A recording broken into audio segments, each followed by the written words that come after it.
السلام علیکم جی. ہم سوات کے جلسے کے کانٹینٹ انالیسز کے لیے بیٹھے ہیں، اور سوات کا جلسہ جو ہے وہ پی ایم ایل این نے اعلان بڑی دیر سے کر رکھا تھا کہ وہ بڑا بھرپور جلسہ ہوگا. سوات اور بالاکنڈ ڈویژن کی آبادی کے پیش نظر بھرپور جلسہ تھا، پارٹیسپیشن اس کے اندر پوری تھی. وہ ہم ایک ویلاگ کر چکے ہوئے ہیں اور وہ یقیناً آپ تک پہنچ بھی چکا ہوگا. لیکن نواز شریف صاحب کی تقریر اور مریم کی تقریر جو تھی اس کا انالیسز، کنٹینٹ کا انالیسز کرنا ضروری ہے. نواز شریف صاحب جو ہیں وہ سوات کے جلسے میں آگے نہیں بڑھے، بلکہ انہوں نے جس پوزیشن کے اوپر جن قدموں کے اوپر کھڑے ہو کے پوزیشن لی تھی انہی قدموں پہ کھڑے رہنے کا اعلان کیا. اور وہ جو ہمارے دوست ویلاگرز اس بات کا اعلان کرتے پھر رہے ہیں کہ جی رابطہ موجود ہے، اندر سے کوئی رابطہ ہو رہا ہے، دیکھیں مریم نے کیا کہہ دیا ہے، وہ رابطہ ہو رہا ہے ان سب کے لیے عبرت کی نشانیاں ہیں اس کے اندر، اگر وہ دیکھ پائیں تو. میاں نواز شریف صاحب اپنی جگہ پہ کھڑے ہوئے ہیں، اور آج پھر انہوں نے ثابت کیا کہ اب اس میں سے بھی ایک پہلو نکالا جا سکتا ہے کہ دیکھیں نا رابطے ہو گئے نا. میاں صاحب نے کیا ہے نا کہ میں اگر اس کا نام نہ لوں تو مجھے بتائیں، کہتے ہیں اس کا نام نہ لو تو کون کہتے ہیں، تو پہنچ گئے نا؟ نہیں پہنچے. مولانا فضل الرحمان صاحب اے پی سی کی سربراہی اجلاس میٹنگ ہوئی، اس میٹنگ کے اندر یہ بات آئی کہ میاں صاحب جو ہیں وہ اس محاذ کے اوپر اس سمت میں اکیلے ہی دوڑے جا رہے ہیں تو وہ ہمیں بھی ساتھ لے، تو نام نہ لیا جائے. تو انہوں نے کہا کہ اور کس کا نام نہ لیا جائے اور کیوں نہ لیا جائے، جو بچہ بچہ جانتا ہے. تو نام انہوں نے پھر لیے جی، نام دہرائے جی. پہلے 3 شخصیات ہوتی تھیں، آج انہوں نے 2 پہ اکتفا کیا. تیسرے کو آپ کہہ سکتے ہیں کہ انہوں نے اس قابل نہیں سمجھا، یا لیکن یہ میں بات ماننے کو تیار نہیں ہوں کہ جناب وہ کوئی اپروچ ہو گیا تھا اور میاں صاحب نے ہاتھ والا کر لیا ہے. تو وہ نہیں، بالکل بھی نہیں. ابھی تک کوئی باقاعدہ رابطہ نہیں ہوا، کیونکہ میاں صاحب نے ابھی تک کسی کو بھی اپنے وہاں پہ صرف بازیابی نہیں بخشا.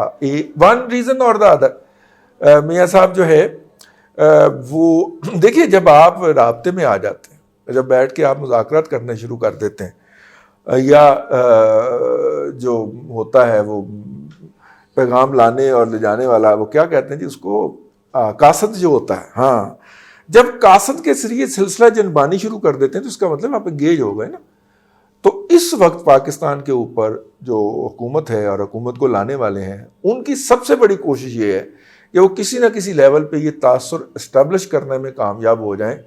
ان کے بھونپو دن رات لگے ہوئے ہیں اس بات کے اوپر، لیکن وہ کامیاب نہیں ہو پا رہے کہ وہ یہ بات ثابت کر سکیں یا یہ امپریشن چھوڑ سکیں یا یہ لوگوں کو بتا سکیں کہ ہاں رابطے رابطے ہو گئے نا ساڑھے، وہ گل چل رہی ہے. وہ یہ بھی کسی کو ہز اٹھانے کا یا کہنے کا موقع فراہم نہیں کر رہے. ٹھیک ہے، ایک طرف سے اس طرح کی بات چھوڑی جاتی ہے اور وہ اگلے دن آ کے اس کی تردید کر دیتے ہیں. وہ بات کرنے کی کوشش ہوتی ہے، وہ ٹویٹ کر کے ان کے پورے منصوبے کے اوپر پانی ڈال دیتے ہیں. اور یہی کام انہوں نے وہاں پہ بھی کیا. اور اب ان کو ایک اور بات بھی گانے کو مل گئی، اور وہ ہے کیپٹن صفدر کی گرفتاری اور اس کے اوپر آنے والی تحقیقاتی رپورٹ. ٹھیک ہے، میں نام نہاد تو نہیں کہہ سکتا، میں نے غائب تھوڑی ہونا ہے، لیکن تحقیقاتی رپورٹ جو آئی ہے انہیں ایک اور پوائنٹ مل گیا اپنی تقریر کے اندر. پہلے وہ 2 شخصیات کو، ان کے مبینہ کردار کو، اور مبینہ جو الزام لگا رہے ہیں نا، تو مبینہ الزام کردار کو ڈسکس کرتے تھے. اب انہوں نے وہ رپورٹ بھی ڈسکس کرنا شروع کر دی کہ اے وہ رپورٹ تہاڈی ہے، ٹھیک ہے نا، اے کرتوتاں نے تہاڈیاں. لو ایک اور بہانہ مل گیا ان کو، ایک اور پوائنٹ مل گیا. اب یہ پوائنٹ اگلے جلسے میں بھی چلے گا اور اس سے اگلے پھر پشاور کے جلسے میں بھی چلے گا. اور پشاور کے جلسے میں تو پتہ چلا کہ انہوں نے کوئی اور بھی میٹھا ڈالنا اس کے اندر. تو میاں صاحب نے میٹھا پڑھایا نہیں ہے، اتنا ہی رکھا ہے جتنا پچھلے جلسوں سے آ رہا تھا. ہاں، بلکہ اس کے اندر نا تھوڑا سا گرم مسالہ، دال چینی، لونگ وغیرہ جو ہے، ہاں، اس کا اضافہ کیا. میرا لونگ گواچا تو وہ انہوں نے اضافہ کیا. اگر ان کی تقریر کا انالیسس کیا جائے، میاں صاحب کی تقریر جو تھی اس کے اندر زیادہ جوش ہو سکتا تھا اگر ان کی جو ٹیم ہے، جو کہ ایک بدترین ڈس آرگنائزیشن کا ڈسپلے ہے، اگر وہ اس کو پراپرلی اس کی آڈیو کو مینیج کر لیتی تو تقریر زیادہ مؤثر ہو سکتی تھی. میاں نواز شریف کی تقریر نے سوات کے اندر وہ رنگ نہیں باندھ پائی بیکاز آف آڈیو ایکو آ رہی تھی. ٹھیک ہے, ایکو مطلب کہ آواز 2 دفعہ آ رہی تھی, گھوم کے آواز جاتی ہے, اور میاں صاحب اپنا کیا ہوا فکرہ لفظ دوبارہ سننے کے بعد پھر اگلا لفظ بولتے تھے. تو وہ امپریشن جو ایک فلوئڈ تقریر کے اندر ہوتا ہے وہ ان کی تقریر سے قائم نہیں ہوا. لیکن اس کا مطلب یہ نہیں ہے کہ وہ ہوا ہی نہیں ہے. وہ پھر باقی پھر مریم نے چکھیا, انہوں نے کہا نہیں ہو, انہوں نے مسالہ پھر مریم نے ڈالا نا جی آ کے. مریم نواز شریف صاحبہ کی تقریر جو تھی وہ دن بدن میچور ہوتی جا رہی. ٹھیک ہے, میں مریم نواز شریف کے میڈیا سیل کا ان پیڈ ملازم آپ کہہ سکتے ہیں مجھے, ٹھیک ہے, لیکن میں تو بھائی جو امپریشن ہے اللہ کو جان دینی ہے, جان اللہ کو دینی ہے, انہیں دینی ہے یا نہیں دینی, میں ضرور دینی. تو اس لیے وہی بات کروں گا جو دیکھی ہے اور جو سنی ہے. مریم نواز شریف جو ہے وہ اپنے بیان کے اندر سختی لا رہی ہیں, اور کیوں نہ لائیں. کراچی میں جو کچھ ان کے ساتھ ہوا ہے یا ان کی جو کریکٹر اسیسینیشن ہوتی ہے اور جس طرح ان کو گالیاں بکی جاتی ہیں, اب وہ یہ بھی نہ کہیں کہ یہ ہمیں گالیاں دی جا رہی ہیں. اتنا تو کہنا بنتا ہے نا. یہ تو ہم جیسے لوگ بھی کہتے تھے کہ کچھ تو بولیے, آپ کا کیس ہے, اسی پھڑے جا رہے ہیں تہاڈا کیس پلیڈ کرنے والے, تسی چپ کر کے بیٹھے ہوئے ہو. تو اب وہ بول رہی ہیں تو اب وہ مطلب کہ لوگوں کے دنوں کی سکون اور رات کی نیندیں حرام ہو رہی. تو بولیں, آپ کا کیس ہے, آپ نے اپنا بھی کیس لڑنا ہے اور اس قوم کا کیس بھی لڑنا ہے, تو آپ بولیں گے نہیں تو کیس کیسے لڑا جائے گا. تو بولیے. تو انہوں نے بولا اور پھر بولا اور خوب بولا. اور ان کا جو تقریر دیکھی جائے ان کی تقریر جو تھی وہ بہت سے لیول کے اوپر ڈسکنیکٹ نظر آتی ہے. نوٹس لکھے ہوئے تھے انہوں نے, وہ نوٹس دیکھ دیکھ کے وہ بول رہی تھیں. انہوں نے جس طرح اس کا آغاز کیا تھا پشتو سے, لیکن وہ اردو میں آئیں, اور انہوں نے وہ ایک روایتی جو پختون ہماری غیرت ہے نا, اور خواتین کے حوالے سے خاص طور پہ, اس کو بھی للکارا, اس کو بھی ابھارا. اور جو ہے وہ بڑی خوش تھیں آج, ان کی باڈی لینگویج ڈپریس نہیں تھی, بہت خوش تھیں. شاید جلسے کی کامیابی ہو یا شاید بیک آف دا مائنڈ کوئی اور چیزیں چل رہی ہوں, ہمیں کیا پتہ. ہم تو صرف باڈی لینگویج سے اندازہ کر سکتے ہیں کہ آج مریم نواز شریف پہلے جلسوں کی نسبت زیادہ ریلیکس اور زیادہ مطلب جسے کہنا چاہیے کہ پلیزنٹ نظر آئیں. ٹھیک ہے, اور ہو سکتا ہے اتنے زیادہ پارٹیسپینٹ ہوں تو بندہ اپنے اس کے اوپر امپریشنز کے اوپر قابو نہیں رکھ پاتا. خوش تھیں وہ بہرحال, پتہ نہیں موب کو دیکھ کے خوش تھیں یا کوئی اور وجہ تھی. تو اس لیے انہوں نے خطاب کو جو ہے اتنا ہی ہارڈ رکھا جتنی ان کے چہرے پہ مسکراہٹ تھی, انہوں نے اتنا ہی ہارڈ رکھا. کے پی کے حکومت کو بھی انہوں نے لتاڑا, لیکن اتنا ہی کی جتنا کو کے پی کے اہمیت, کے پی کے کی موجودہ حکومت یا اس کے مہرے جو ہیں یا اس کے اوپر جو بیٹھی ہوئی کٹھ پتلیاں جو ہیں وہ جتنی کی اہمیت کی حامل ہیں, ان کو اتنی کی اہمیت دی گئی. انہوں نے وہاں پہ کرپشن کے جو منصوبے ہیں جن کی طرف جا کے نیب کا ہاسا نکل جاتا ہے اس کا بھی ذکر کیا, بی آر ٹی کا مذاق بھی اڑایا.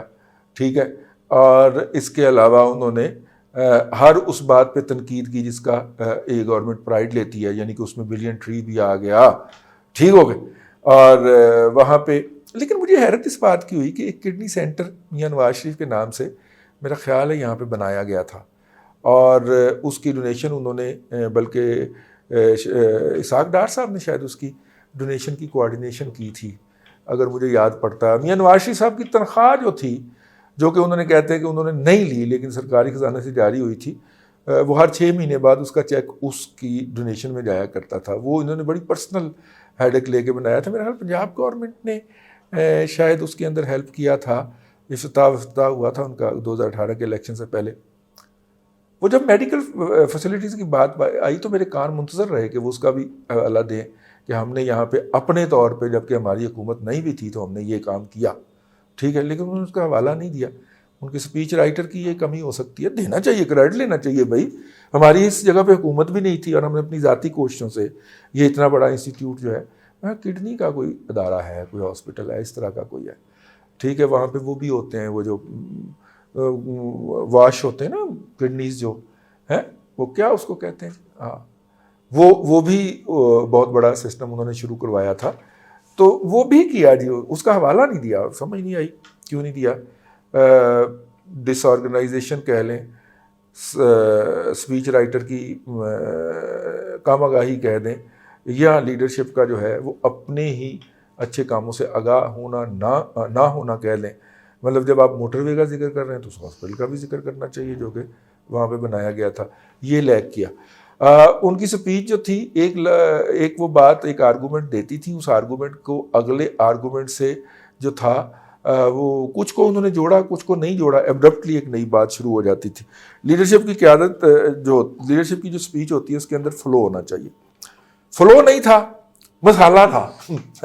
مسالہ پھر پایا نا جی انہوں نے کہ ابا جی تقریر کا آڈیو خراب ہو گیا سی تو اب باقی کام میں کرتی ہوں. اب اور پھر انہوں نے بڑی خوبصورتی سے اور مہارت سے اور ڈس آرگنائزڈ مینر میں صحیح لیکن بہت آرگنائزڈ حملے کیے, اور جو ہے وہ انہوں نے جو ہے وہ مطلب کہ نواز شریف صاحب نے لانے والوں کی رگڑائی کی, ٹھیک ہے, جو لے کے آئے, اور مریم نے جو آیا ہے جو لایا گیا ہے اس کی رگڑائی کی. تو یوں جو ہے وہ ایک آرکیسٹرا بن گیا, ٹھیک ہے نا, ہر ایک نے اپنا اپنا اس نے حصہ ڈالا اور ایک ساز نکلا. تو خیر ایز اے ہول میں جو کچھ ایکسپیکٹ کر رہا تھا ذاتی طور پہ وہ اتنا بڑا امپریشن اس جلسے نے نہیں چھوڑا, لیکن اگر کوئی کسر تھی میری ذاتی رائے کے مطابق, میں غلط بھی ہو سکتا ہوں اور متعصب بھی ہو سکتا ہوں, جو امپریشن تو میری توقع کے مطابق تو نہیں چھوڑا, لیکن جو کوئی امپریشن چھوڑنے کے اندر کسر رہ گئی تھی وہ آپ میاں صاحب کی تقریر کو اس میں ڈال لیں, ٹھیک ہے. اگر آپ میاں صاحب کے فالوور ہیں تو آپ کو اس بات کا کوئی فرق نہیں پڑتا کہ آواز 2 دفعہ آ رہی تھی, اور میاں صاحب کی لپ سنکنگ بھی بہت سارے موقع کے اوپر نہیں تھی کہ ان کی آواز جو تھی وہ ان کے ہونٹوں کا ساتھ نہیں دے پا رہی ہوتی تھی, تو یہ ٹیکنیکل ایشو تھا. لیکن انہوں نے اس کے اندر جو باتیں کی ہیں ظاہر ہے کہ وہ باتیں جو ہیں وہ یہ بات ثابت کرتی ہیں کہ میاں نواز شریف گجرانوالے کے جلسے میں جس جگہ پہ کھڑا ہوا تھا اس سے کوئی 2 قدم آگے تو آیا ہے, پیچھے نہیں گیا. بس اس جلسے کا انالیسس یہی اپنے اگلے ریگولر ویلاگ کے ساتھ آپ کی خدمت میں حاضر ہوں گے. اللہ تعالیٰ آپ کو آسانی عطا کرے اور آسانی خلق خدا میں تقسیم کرنے کی توفیق عطا کرے.